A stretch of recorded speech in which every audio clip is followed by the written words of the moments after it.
Hi, Kelly Eckholt here to update you with the key events of the week. So this week the premier event was the Reserve Bank's monetary policy statement.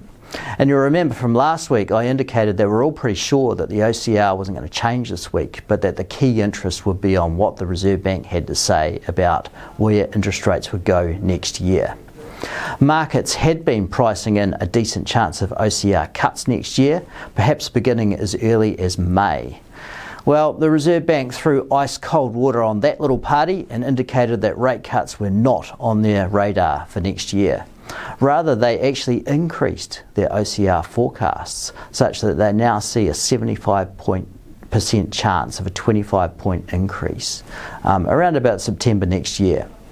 The factors that were driving the increased inflation concern reflect the very strong levels of migration we're seeing this year, the fact that core inflation measures remain high and appear to be pretty sticky, as well as concerns that government spending might not slow fast enough to adequately contain medium-term inflation pressures.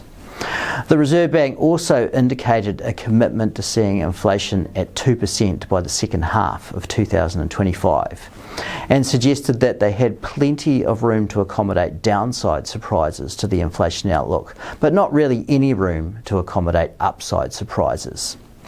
For our part, we continue to see that the OCR will be increased by 25 basis points at the February MPS next year, and that's because we think it is going to take a while for those core inflation pressures to subside. I'll be back to update you again next week.